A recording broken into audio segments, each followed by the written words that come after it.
Jadi istrinya tidur, katanya nggak bangun-bangun sampai dikira udah meninggal. Emang nggak bangun-bangun sampai dikubur. Nah ya, iya udah dimakamin. Halo, assalamualaikum warahmatullahi wabarakatuh. Selamat datang di cerita malam ini bersama saya Kamarin Dita. Saya Asperarga dan malam ini kami sudah mendatangkan kembali Mbak Bona. Halo Mbak Bona. Mbak Bona. Berapa tahun ya Mbak ya kita nggak ngobrol berarti ya? Setahun lah. Setahun ya. Oh, benar. Lebih lah, setahun lebih deh, tapi ini udah September juga kan? Iya bener, udah setahun lebih. Dan tadi udah nanya ke Mbak Bona, malam ini Mbak Bona akan membawakan cerita tentang yang ada hubungannya dengan anak Ambar. Nah ini sebenarnya aku nggak tahu Mbak Dita ya, kalau aku baru denger dan mungkin beberapa kaum nokturnal juga baru denger gitu. Jadi boleh nggak Mbak di-spill dikit apa sih anak Ambar?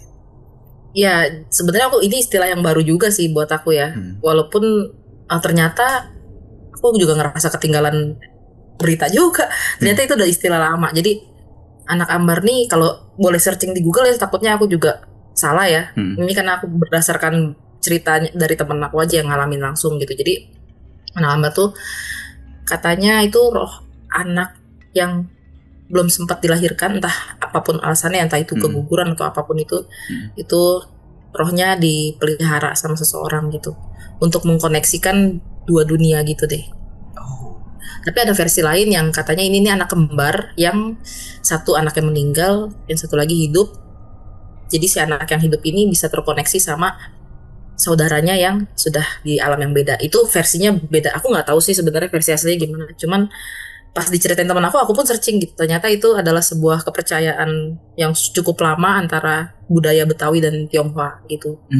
Itu sih garis besarnya yang aku tahu ya. Kalau nggak bisa panjang lebar juga. Alright. Ya mungkin kalau mau lebih detailnya bisa googling kali ya. Biasanya kalau nggak tanya ChatGPT pasti tahu dah. Gitu ya. Kalau gitu sebelum kita mulai ke ceritanya, jangan lupa untuk kaum nokturnal dan yang belum tergabung menjadi kaum nokturnal, berlangganan dulu. Apalagi kalau suka nonton channel ini tapi belum berlangganan, itu kan kurang ya. Jadi mendingan kalian ketik dulu tombol subscribe-nya dan nyalakan loncengnya supaya nggak kelewatan video terbaru dari kami. Oke. Langsung saja kita simak cerita Mbak Bona di cerita malam ini.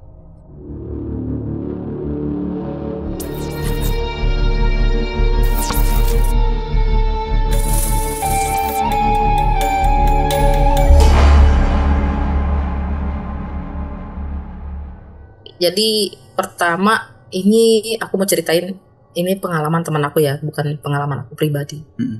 Tapi ini cukup menarik karena gini. Jadi ceritanya teman aku ini pengalaman dia yang cukup udah berapa tahun yang lalu.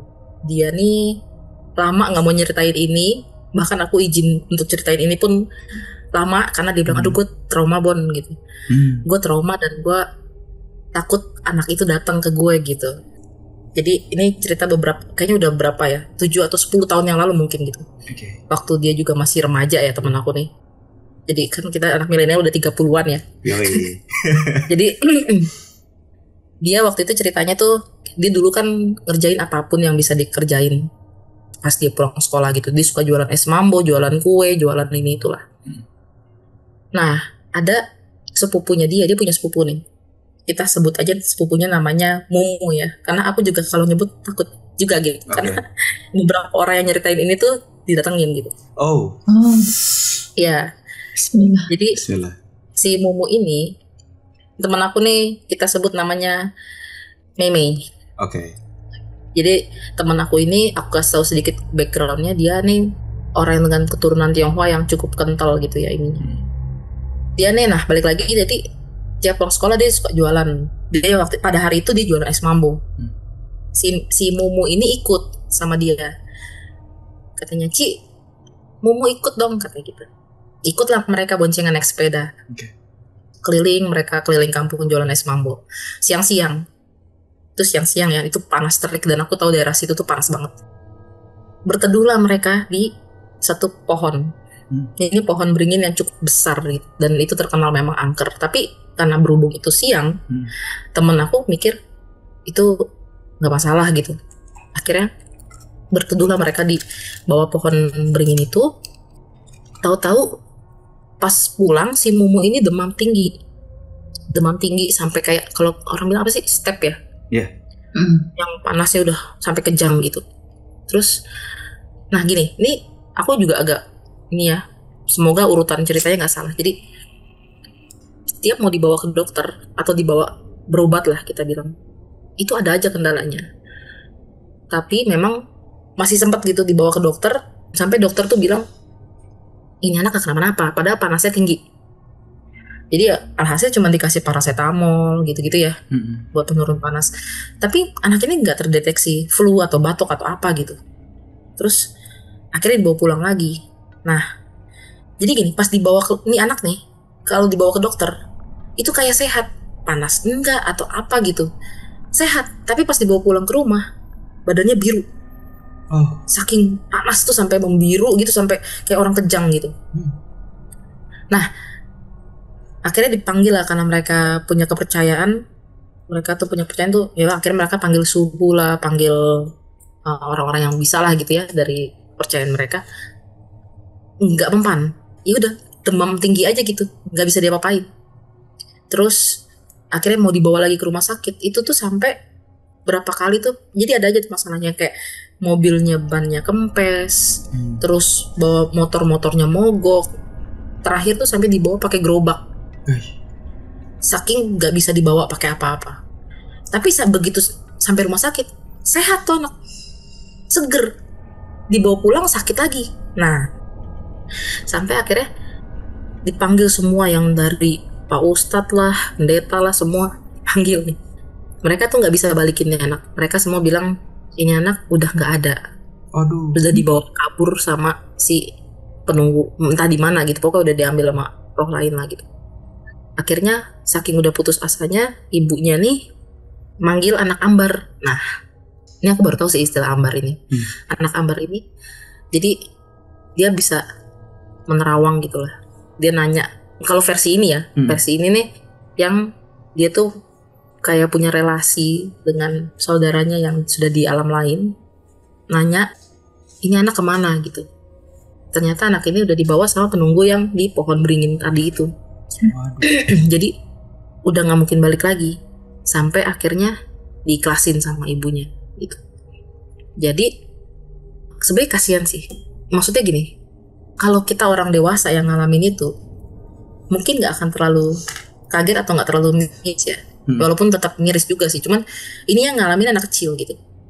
Aku pas denger cerita itu sempet nggak terima, kok anak kecil gitu yang harus ngalamin ini. Kan dia nggak bisa defense ya. Jadi ya udah akhirnya diikhlaskan, meninggal nih anak, dinyatakan meninggal. Yang tadinya sempet seharian tuh setengah mati lah buat balikin kondisinya gitu ya. Terus akhirnya diikhlasin gitu. Nah, seiring berjalannya waktu, jadi gini, sepupu itu kan sepupunya teman aku si Mumu ini. Sepupu aku nih punya kontrakan. Nah, kontrakannya ini dulu yang nempatin tuh si Mumu ini sama mamanya. Jadi numpang di kontrakannya teman aku ini. Nah, di kontrakannya itu, jadi kontrakannya itu masuk gang. Kontrakan, jadi itu kan kontrakan petak. Di depan ke rumah kontrakannya itu ada tiang listrik. Si Mumu suka main di situ. Nah, akhirnya jadi urban legend di situ. Banyak yang lihat si Mumu lagi main di situ. Ini aku merinding ngomong. Aduh, sama serius. Jadi si Mumu ini sering main di situ. Bahkan dari jauh pun kalau orang mau lewat situ, dari jauh tuh udah dipanggil-panggil. Sini main sama Mumu katanya. Jadi ada lagi satu teman aku yang skeptis. Maksudnya temannya teman aku ini ya. Temannya teman aku ini orangnya cukup terbilang skeptis gitu. Tapi pas dia lewat situ, itu ada yang lempar pasir ke dia. Jadi karena si Mumu itu sering main di tiang listrik itu, mainin pasir gitu. Jadi itu jadi urban legend tuh di situ. Nah, setiap lagi Imlek itu tuh, karena dia kan sepupunya teman aku. Nah, mereka satu nenek ya berarti. Jadi neneknya ini sering kesurupan. kesurupan si Mumu ini. Nah, marah sama mamanya, kenapa mami kok gak beliin Mumu baju Imlek gitu. Aduh. Baju Sinja. Jadi, nah dari sejak itu sampai sekarang, maminya tuh kalau beliin baju, kan dia punya berapa saudara ya? 2 apa 3 ya? Aku lupa. Tiap beliin baju Sinja, baju Imlek gitu, dia beli buat si Mumu juga. Dia bilang, Mumu, nih mami udah beliin baju Imlek ya gitu. Tapi abis itu udah asal udah ngomong, udah nyebut, ya udah bajunya dikasih ke anak lain gitu. Jadi si Mumu ini, kalau aku bilang sih nggak ganggu ya, namanya anak kecil gitu ya.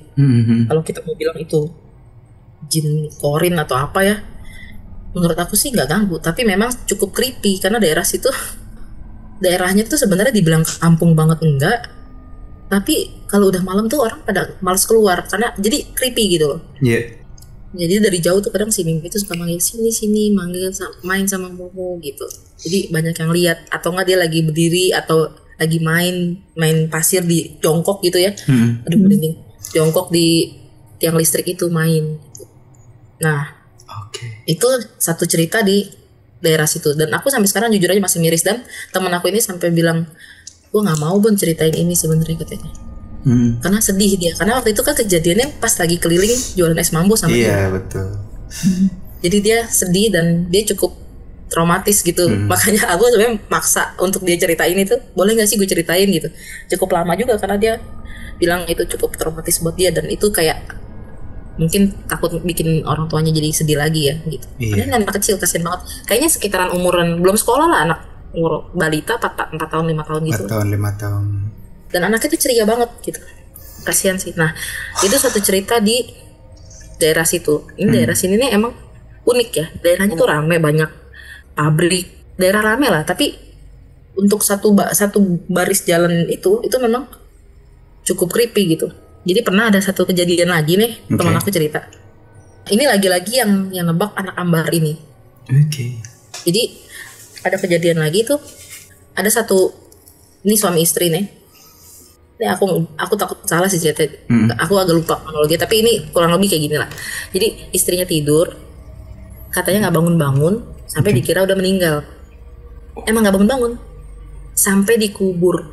Nah ya, udah dimakamin, udah masuk peti kan, kalau orang Chinese kan peti gitu ya. Tapi nggak dikremasi, dia memang masuk peti gitu.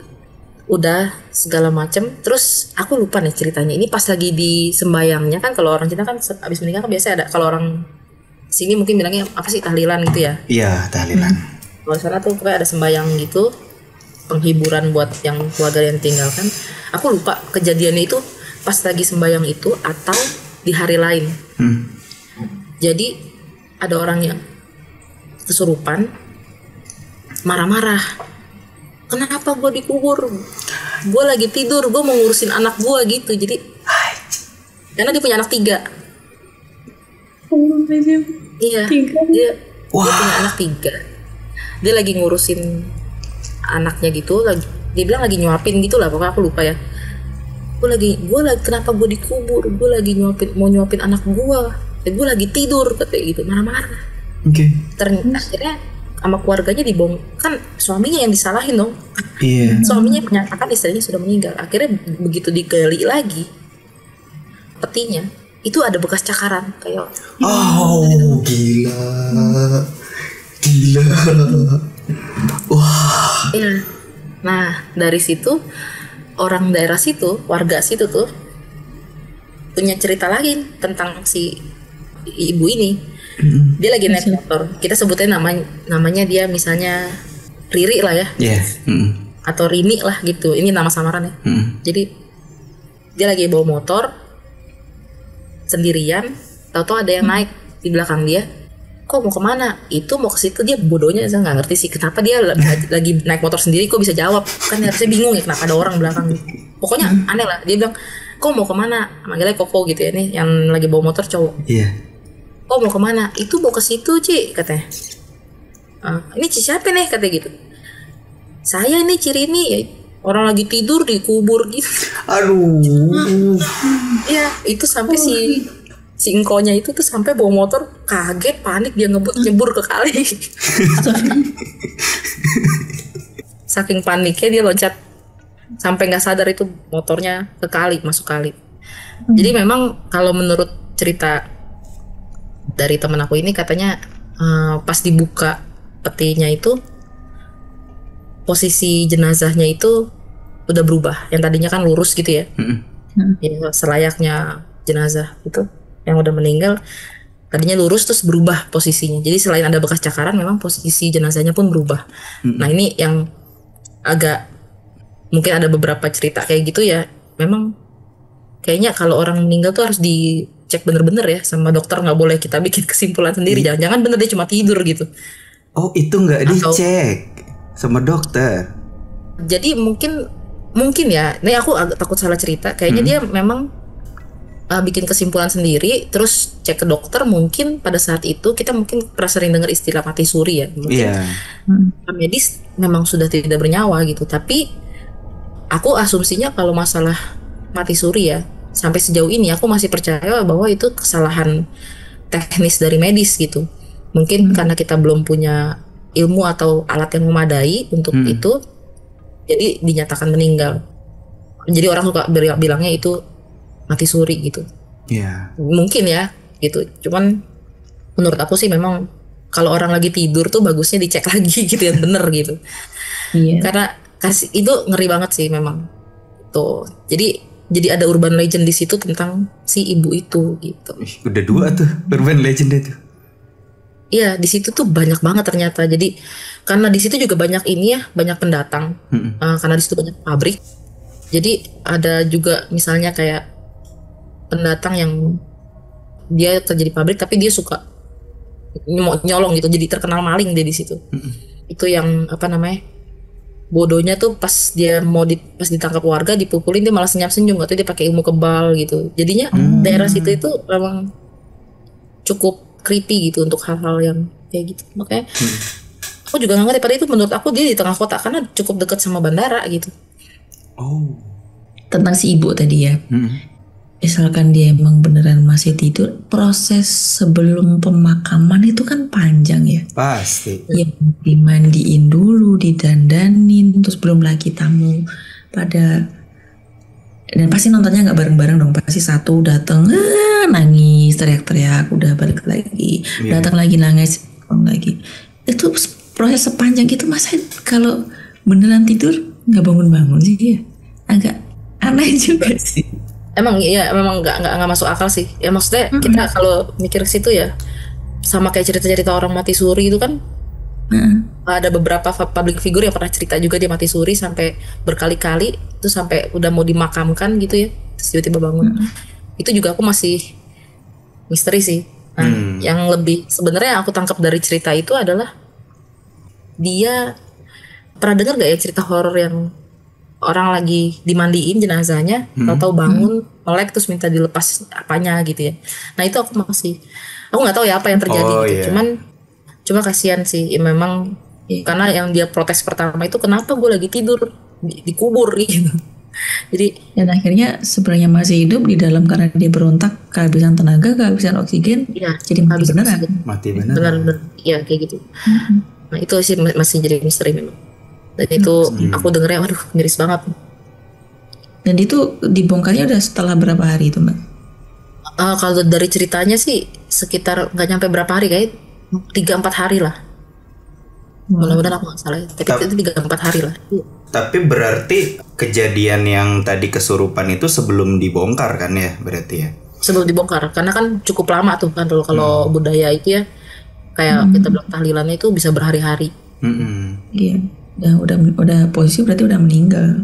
Posisi udah beneran meninggal itu. Iya, jadi pas dibongkar memang posisi jenazahnya berubah, terus ada bekas cakaran gitu. Aduh.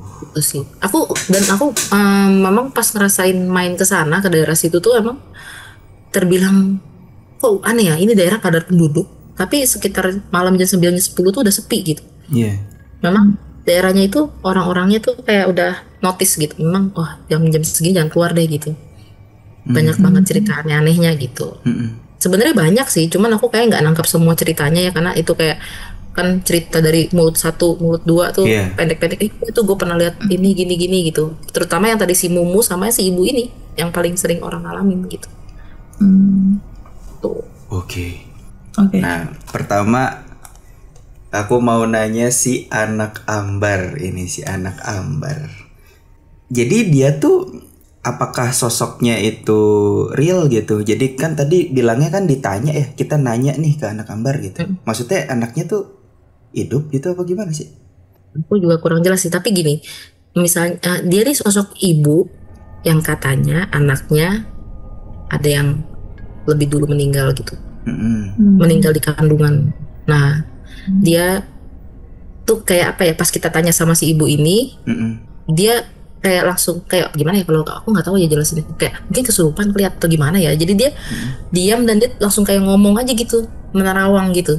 Nah, dia ngakunya dia dapat info itu dari si roh itu gitu loh, roh anaknya itu. Berarti Nah, itu yang si sosok real anak Ambar ini ada di ibu itu ya? Maksudnya yang menjelaskan itu ibu-ibu itu ya? Ya kurang lebih gitu. Jadi kalau kita mungkin ada yang kalau di kita sering tahu kan, oh ini mah emang orang punya six sense aja gitu ya, bisa menerawang gitu. Tapi kalau dia ngakunya dia dapat info itu dari anak itu, dari yang ada di dunia yang beda gitu. Oke. Kalau orang Jawa bilangnya perewangan lah ya. Perewangan. Dan ya. orang situ tuh ternyata orang sini, orang yang ada di daerah situ tuh memang menurut aku cukup percaya sama anak Ambar ini. Jadi misalnya nih contoh ya, aku pernah denger gitu, misalnya ada istri yang suaminya gak pulang-pulang gitu ya. Oke. Dia nanya sama anak Ambar ini gitu, ini suami gue gak punya selingkuhan apa gimana sih, apa gimana gitu. Dia nyari taunya sama anak Ambar gitu, kayak oh ini suami lu nih udah punya cewek lain gini. Ternyata pas ditelusurin ya bener, dikasih tahu ciri-ciri ceweknya tuh kayak apa, kayak gitu. Ternyata cukup akurat tuh tebakannya tuh. Saya juga bingung juga ya, akurat banget gitu. Ciri-ciri ceweknya tuh begini gitu, benar-benar akurat gitu. Iya, bisa jadi Terkenal. dia semakin jago, dia semakin hebat itu karena makin banyak orang yang percaya gitu. Jadi dia kekuatannya makin kuat. Bisa jadi kayak gitu. Iya, bisa jadi sih. Semakin dipercaya kan dia semakin kuat ya. Cuman Iya. Hanya ketika kita bertanya, apakah kita harus ngasih sesuatu untuk menerima jawabannya gitu kan? Itu ada ininya nggak sih Mbak? Ada timbal baliknya nggak sih? Bayaran. Bayaran atau apa gitu? Diceritain nggak sih? Waduh, aku nggak tahu deh, aku nggak nanya sih. Tapi pasti yang kayak gitu-gitu pasti ada lah. Iya, Yang entah itu kayak uang jajan gitu ya, aku nggak tahu sih. Tapi pasti ada lah yang kayak gitu mah. Apalagi dia udah cukup terkenal di daerah situ ya. Oke, berarti anggaplah seperti pengobatan alternatif gitu lah ya. Mungkin ya. Jadi kalau kita searching di Google memang itu kayak sebuah kepercayaan lama, dua budaya yang tercampur gitu loh, akulturasi gitu. Jadi kayak kebudayaan, kalau aku baca di Google ya itu antara budayaan Betawi sama Tionghoa gitu. Aku juga baru denger sih istilah kayak gini. Bahkan mungkin apa yang aku sampaikan itu bisa jadi salah pemahaman ya. Karena memang ini agak membingungkan buat aku juga gitu, kok ini anak Ambar dia terkoneksi gitu sama anak yang belum sempat lahir segala macam. Agak bingung juga sih aku sebenarnya. Makanya jadi penontonnya CMI kalau mendengar nih, iya benar, di cross check lagi ya. Komen. Kalau misalnya kalian lebih tahu boleh komen.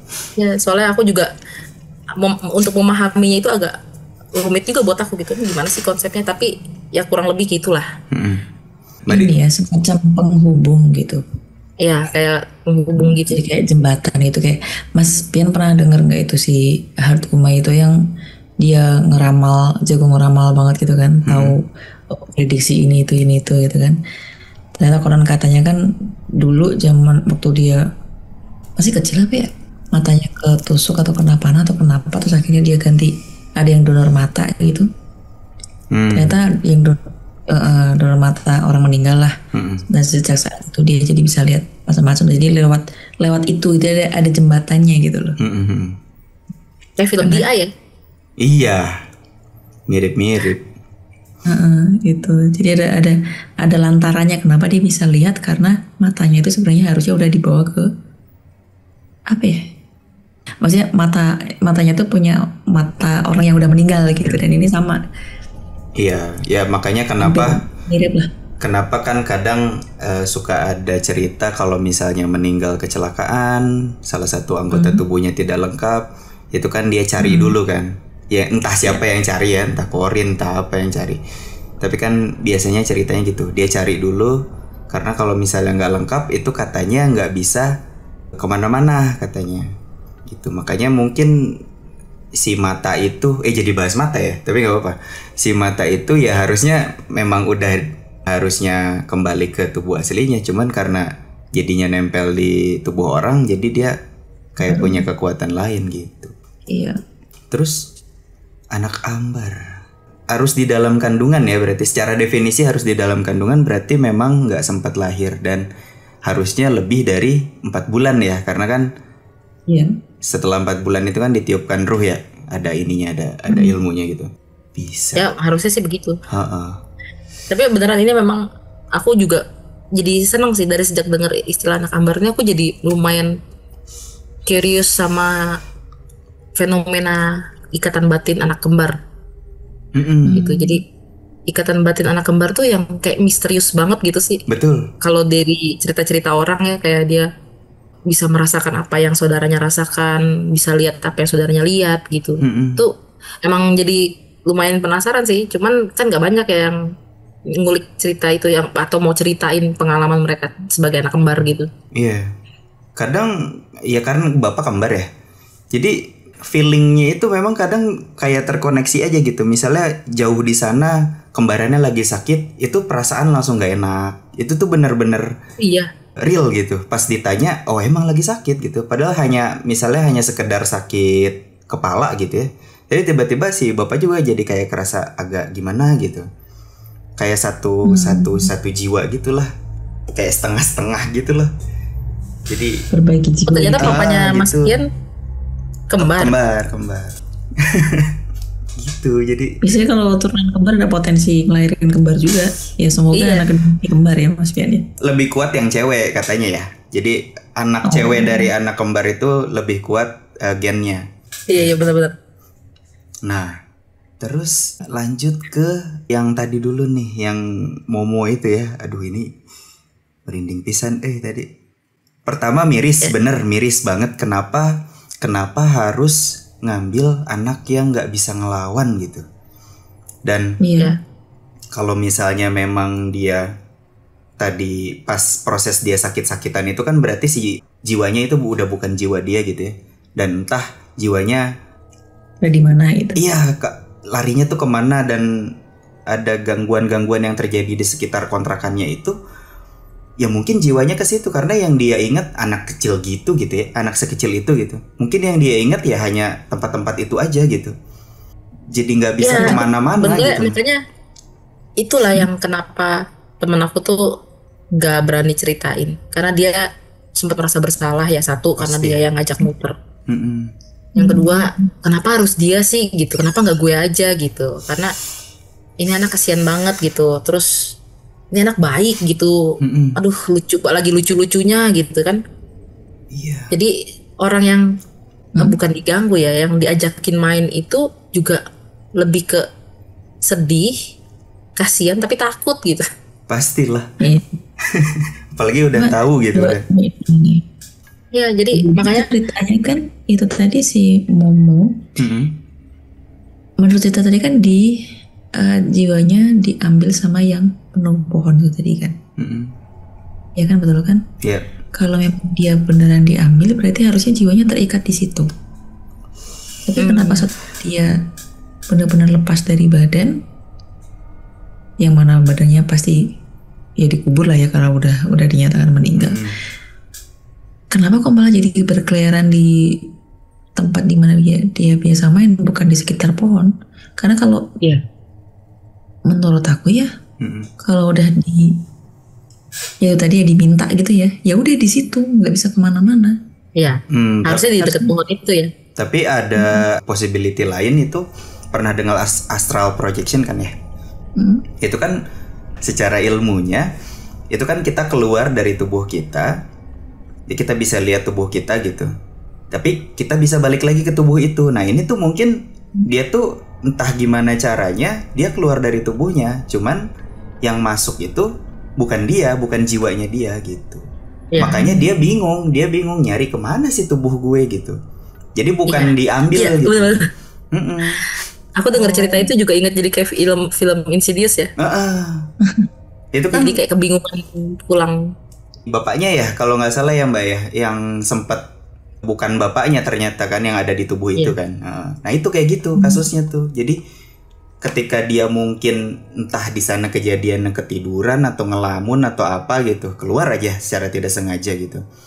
Nah yang masuk atau emang diajak main diajak main gitu ya. Setelah dia keluar masuklah nah yang lain ke badan itu.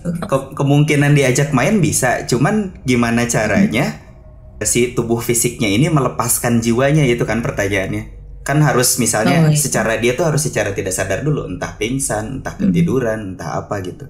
Jadi kalau misalnya tiba-tiba lagi kayak ngobrol sama Meme gitu, ngobrolin si apa tuh namanya tadi? Es mambo gitu, tiba-tiba keluar gitu kan aneh gitu. Apakah mereka ketiduran? Cuman kan kalau mau ditanya juga nggak enak mungkin Mbak Bonanya. Ya balik lagi ke paling bayangan aku istirahat, duduk, sama-sama diem, atau si Memenya si Mumunya misalnya tiba-tiba dia kejang atau nangis terus pulang panas gitu, demam gitu aja sih bayangan aku. Iya, jadi ingat ini kejadian aku pernah cerita yang itu loh Mas Pian, temennya temen yang datang ke sebuah pantai terus dia ngambil pasir atau batu atau apalah itu, sampai rumah masih sadar sih, cuma sampai rumah dia kesurupan, terus sakit, dinyatakan sakit selama 1 minggu hingga akhirnya dicari pengobatan kemana-mana, datengin orang ya kiai lah apalah gitu, dan katanya memang gak bisa, memang jiwanya udah mau diambil karena dia ngambil sesuatu yang bukan punyanya dia. Terus udah akhirnya di hari ke-7 meninggal. Gitu. Jadi lepasnya, maksudnya dia bukan lagi dia itu setelah sampai di rumah. Nah mungkin si Momo juga begitu. Jadi pas waktu itu dia masih dia, tapi ketika berpindahnya itu ketika dia udah sampai rumah dan dinyatakan sakit yang badannya panas itu tadi mungkin. Gitu. Bisa, dan itu membuktikan kalau misalnya jiwa yang tidak match dengan tubuh itu nggak akan kuat lama, ya berarti ya. Iya. Kayak kita pakai casing iPhone 10 di iPhone 11 gitu lah, dipaksain bisa, tapi lama-lama rusak casingnya gitu. Iya benar. Nah kayak gitu kali. Yang lumayan ininya rempet. Jadi inget sepupu aku nih. Cocok sih, bisa. Nah gitu. Jadi ada cerita sepupuku, adik sepupu gitu ya. Waktu dia masih balita itu diajakin sama ibunya belanja di pasar. Dia tinggal di Sumatera sana lah, daerah Sumatera sana. Nah pas dia lagi diajak belanja, anak kecil kan biasa kan ya lihat sana sini gitu. Jadi dia ngeliat sesuatu, ngeliat orang gitu lah. Ada orang ngeliatin dia liatin balik. Habis itu dia bengong sampai rumah udah bukan dia lagi gitu. Sejak dia ngeliatin orang itu, terus dia udah bengong terus. Tapi ibunya ngerasa ya masih baik-baik aja, masih oke gitu. Ngerasa anaknya tuh ketika udah dibawa pulang, udah waktu berganti, tapi dia masih bengong aja, diajakin ini itu udah nggak nyambung lagi, bengong doang gitu. Dan ternyata katanya itu badan doang, jiwanya nggak ada. Iya itu, aduh ya. Ngeri ya. Ternyata diambil sama si orang itu, dan orang itu ternyata orang yang lagi ngilmu gitu, lagi coba-coba ilmu gitu. Oh itu beda cerita tuh kalau ngilmu tuh. Itu jahat sih kalau aku bilang gini ya. Kalau anak kecil yang diserang tuh menurut aku bener-bener ya udahlah, itu nggak bener-bener jahat lah menurut aku gitu. Anak kecil tuh please lah, ayolah kalau mau main dewasa lah gitu. Itulah. Wah. Jadi sedih ya, cuman aku tuh mikirin apa mungkin sampai sekarang dia tuh masih nyari tubuhnya gitu loh. Makanya selalu dia main di situ. Iya, Ya Allah. Udahlah. Kalau gitu kita ke Mbak ini, Cik Rini nih. Ini menarik banget ini. Kok bisa ya tidur sampai segitu bablasnya? Ya kita bisa bilang mati suri itu kalau dia bisa kembali gitu. Kalau dia nggak kembali itu bukan mati suri, namanya mati beneran itu. Ya, itu aku ya waktu dengar cerita itu juga antara mau ketawa atau sedih gitu. Ya, karena dia masukin orang kesurupan terus marah-marah. Gua lagi tidur, Betawinya keluar gitu. Gua lagi tidur, kenapa dikubur? Gua mau ngurusin anak gua 3, marah-marah gitu. Aku pas denger ceritanya nih, lu lagi ngelawak apa gimana sih gitu? Beneran Pun, lu tanya deh sama orang situ, itu tuh beneran terjadi gitu. Aku mau ngakak tapi kok sedih, tapi kok creepy gitu kan. Jadi sampai apa yang tadi si Engko-engko itu lagi bawa motor itu sampai nggak sadar kalau dia tuh lagi bawa motor sendiri gitu loh. Iya. Ditanya, ini Inci siapa nih? Gitu. Ini ciri ini kok. Ikutlah ke sana katanya. Mau ngikut gitu mas nebeng gitu naik motor. Gue lagi tidur katanya. Dikubur. Bablas dia kayak cerita-cerita di film Susana itu loh yang ditakutin tukang satenya kabur sampai lubangnya nyungsep. Jadi aku iya pas denger cerita itu tuh antara mau sedih tapi ketawa gitu. Kalau nggak kebayang jadi suaminya sih pasti trauma juga kan ya? Ya pastilah. Iya. Cuman mau nyalain suaminya juga nggak bisa. Maksudnya tidur nih, ya orang tidur setidur-tidurnya pasti masih keluar udara dari sini. Makanya suaminya nyangka itu udah meninggal ya pasti udah nggak ada itu. Oh, FYI itu ternyata katanya tidurnya pas menjelang maghrib kalau nggak salah. Saya ingat aku ya. Jadi kayak pass away kayak langsung begitu ini ya nggak sadar lagi tidur. Makanya aku nggak tahu ya ini bener apa enggak. Tapi memang kan kita udah sama-sama tahu kalau maghrib itu jangan tidur gitu ya. Iya, pamali. Yang bangun itu rasanya juga nggak enak ya. Kalau aku masih berpikir secara sains, secara ilmiah ya. Memang itu jam yang nggak enak, udaranya mungkin atau mungkin medan magnetnya yang nggak cocok sama tubuh kita gitu ya. Tapi memang banyak kejadian yang terjadi saat kita tidur maghrib gitu. Betul. Itu kan peralihan juga, peralihan apa dimensi. Kalau aku pernah dengar kenapa nggak boleh tidur maghrib, karena tubuh kita itu disetting ketika kita bangun kita lihat yang terang. Makanya kita nggak boleh tidur maghrib tuh ketika kita bangun tuh kita lihat keluar gelap, itu bikin kaget, kena mental gitu. Makanya bahaya. Kecuali udah biasa ya, udah terlatih sih nggak apa-apa sih kayaknya sih. Kecuali kalau hidupnya udah kebalik ya. Hidupnya udah kebalik. Jam tidurnya kebalik.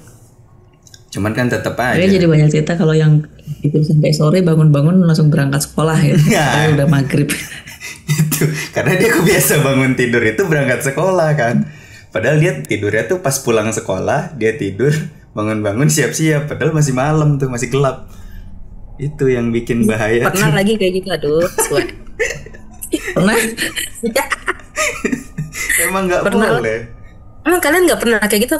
Kok aneh sih? Aku yakin harusnya semua orang itu pasti pernah ngalamin gitu. Bangun tidur tetap pengen berangkat sekolah.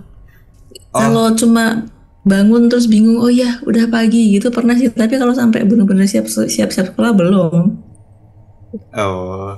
Ya jangankan bangun tidur siap sekolah. Aku pernah bangun tidur skip berangkat kerja kan, itu yang cerita kantor itu. Oh iya. Itu bangun tidur itu tidur siang. Bangun-bangun maghrib emang. Berangkat kerja gitu. Ya terjadilah cerita itu. Itu kayaknya mimpinya dibangunin sama bos ya. Woi kerja. Pas bangun aduh, oh iya ini udah jam kerja nih, berangkat lah. Tapi memang kerjanya maksudnya emang di hari itu harusnya lembur, bukan yang berangkat kerja pagi gitu. Kalau berangkat kerja pagi kan pas keluar malam nggak jadi masuk lagi pasti gitu. Ini case-nya sih sebenarnya sama ya, mungkin Sukmanya keluar entah kenapa nggak balik lagi untuk sementara waktu. Nah, balik-balik ketika udah di dalam peti kan berarti. Bisa jadi. Itu masuk. Iya, itu unik sih. Iya. Makanya aku sebenarnya kalau cerita orang mati suri apa segala macam tuh gak masuk di akal aku. Ya memang gak ada yang masuk akal ya kalau kayak gini-gini. Iya. Cuman sampai dia bangun lagi dan berusaha untuk keluar itu, aduh, gue kebayang ya, gue tidur ketimpa bantal aja nyeseknya kayak apa gitu. Iya makanya itu Apalagi dalam peti mati ya. bangun dalam peti mati yang gelap sesek, coba buat keluar nggak bisa, akhirnya meninggal di situ. Aduh ya Allah. Itu Karena dia banyak nggak ada makan, nggak ada minum. Tapi ya mungkin dia udah ada rekam medisnya dinyatakan sudah meninggal. Iya. Jadi harusnya ya bukan salah suaminya juga, makanya tadi aku bilang kan ini mah bener-bener. Tapi kalau gentayangan sih no wonder ya, karena dia pasti penyesalannya itu luar biasa. Si Cirin ini ya, makanya orang naik motor digangguin mah, orang lagi disurupin juga. Tapi ini bukan bingung, ini cukup menarik. Kemarin juga kita dapat cerita tentang orang yang sukmanya tuh diambil gitu Mbak. Kemarin malam itu jadi ada cewek yang sukmanya diambil, tiba-tiba dia dengan tidak sadar berangkat ke Bangka, Pulau Bangka dari Banten secara tidak sadar. Jadi dia tiba-tiba udah di sana aja gitu. Nah terus satu lagi tadi yang boncengan Mbak, boncengan cerita ojol kan. Kayak ceritanya tuh kenapa harus satu tema dalam minggu ini gitu. Keren ya. Secara tidak sengaja gitu. Kan pasti si engko itu kan pas dia nggak sadar ya. Tiba-tiba ada yang di belakang nggak sadar ya. Kalau ngobrol aja gitu deh. Kalau Daliman itu kan ceritanya dia lagi naik motor set, tiba-tiba motornya grek gitu. Kalau ini enggak ya berarti ya. Tiba-tiba ada yang ngobrol aja di belakang. Kalau dari mana kan pas grupnya itu dia udah tahu ini ada yang nggak beres nih gitu. Tapi kalau si Inko tadi kan enggak ya. Ngobrol aja gitu deh. Ngobrol tapi nggak lihat sosoknya berarti ya, nggak ngecek spion atau apa gitu. Oh. Dia cuma ngehnya, dia pas dibilang ini gua lagi tidur ubur, dia baru ngeh, ya anjir itu kan si J udah meninggal. Itu kan kasus yang kemarin gitu. Gimana nggak nyemplung ke sungai apa? Iya ke kali, kalinya hitam lagi di sana. Iya. Oke, pas aku beneran pas denger cerita ini sempet kakak dulu. Ngakak tuh, udah lu ceritanya gitu. Aduh. BTW ya, ini aku ada intermezzo sedikit. Aku kan lagi punya goal untuk ke Jerman. Aku lagi belajar bahasa Jerman. Wih, nice. Terus tiba-tiba keinget sama cerita yang di tempat kalian, di channel kalian juga yang di Inggris ya. Apa di Aussie sih? Inggris. Mas Adi. Terus Mas Ade. Ini sorry to say ya, mudah-mudahan yang nonton yang dari Jerman jangan tersinggung. Tapi aku jadi kebayang karena Jerman juga punya cerita yang panjang tentang ini ya. Aku jadi mikir, tunggu nanti di sana gimana ya gitu. Karena emang kenapa Mbak? Karena ini juga gitu, maksudnya di sana tuh aku kan ada teman aku yang udah di sana, terus ada memang yang orang sana gitu ya. Dia suka kasih lihat gitu daerah rumahnya tuh sepi gitu. Aku mikir, waduh, udah orang di sana sepi, terus dia juga punya sejarah yang panjang gitu kan. Jadi aku mikir, gue jadi keinget ceritanya kalian gitu loh yang di Inggris tuh. Iya. Mudah-mudahan Mbak Bona berangkat ke sana nggak perlu ngalamin, tapi dapat temen yang punya cerita horor yang berbeda lah dari orang lain. Kalau dia nggak bisa bahasa Indonesia nggak apa-apa. Nanti gue jadi nggak betah lagi di sana, jadi nggak pengen soal lagi nanti. Itu dia. Nanti kalau ada cerita lagi aku ceritain lah. Oh mantap. Itu dia tadi cerita dari Mbak Bona tentang urban legend, 2 urban legend ya di salah satu daerah di dekat bandara. Itu cukup terkenal kok daerahnya. Daerah dekat bandara, 2 urban legend yang sama-sama terjadi di daerah itu. Kalau misalnya kalian orang sana mungkin boleh juga tuh bagi cerita di kolom komentar. Oh bener tuh, gue juga tahu tuh gitu. Oke deh, kalau gitu kita udahi dulu cerita malam ini. Sampai ketemu di cerita malam ini selanjutnya. Cerita malam ini berikutnya. Bye bye. Terima kasih Mbak Bona. Sama-sama, thank you.